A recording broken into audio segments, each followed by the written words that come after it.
What is his number one goal as he visits Israel on this historic trip? Well, Israel is really a stopover to what his number one goal is, which is going to be in the Kingdom of Saudi Arabia. And that's, of course, to meet with Gulf leaders, especially the Saudis and the UAE are the two countries that have this spare capacity for oil to help him at home.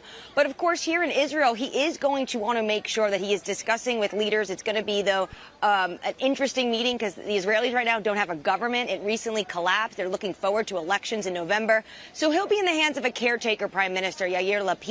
But really, it's about getting the Israelis to normalize with more Arab countries, to really expand upon the Abraham Accords that happened during the Trump administration. And this is a place that he can stop and begin those conversations. And then when he goes to Saudi, he'll be the first U.S. president to actually fly directly from Israel to Saudi Arabia. Potentially, this could be foreshadowing something that could happen in Saudi Arabia, which is more Israeli flights being able to use Saudi airspace. Joining us now, Bloomberg's Anne-Marie Hordern joining us from Jerusalem. Anne-Marie, did we get anything today that we need to pay attention to, and kind of what are we looking at over the next 24 hours?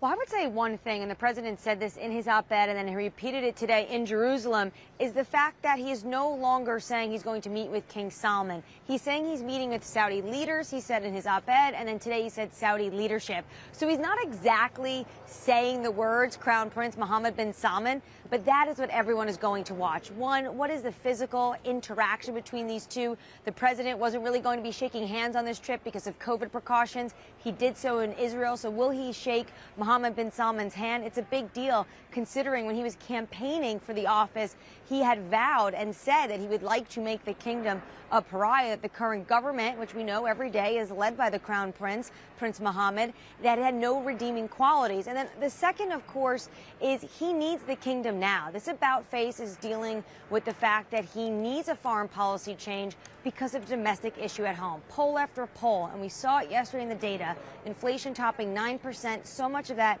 has been driven by the price of gasoline. So this is what all eyes are going to be on when he heads off to Jeddah tomorrow. And we should note he'll be the first president to ever fly directly from Israel to Saudi Arabia. History being made. Anne-Marie Hordern, thank you very much indeed. Forming some relations in the region, including, as you suggest, between Israel and Saudi Arabia, that will really strengthen the security in the region, particularly perhaps over against Iran. Which is it? Right. So I think it's a bit of both. So first you have Saudi and Israeli leadership that agree on one thing, and that is their main adversary in the region is Iran. So you can see these countries coalescing around a main enemy for them, which would be Tehran. But for the president, what he wants to get out of this trip, and many would argue he would not be taking a trip to the kingdom in the middle of the summer in July if it wasn't to help a domestic problem he has at home, which was on full display today with inflation topping 9%. And when you look at the CPI for the energy index, north of 42%. Getting gasoline prices down is a #1 concern for this administration, and the kingdom can help in that respect. They have the spare capacity along with the Emiratis, and they're the ones that can shift the conversation within OPEC to put some more barrels on the market. But David, we should be very clear.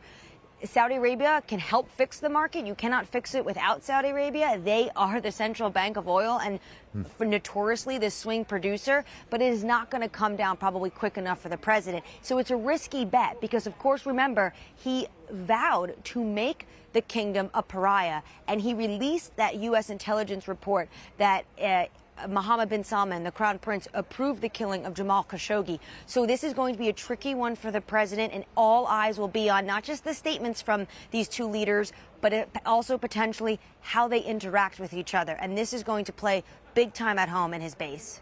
Okay, Anne-Marie, thank you so much for all your reporting over there in the Middle East. That's Bloomberg's Anne-Marie Hordern in Jerusalem.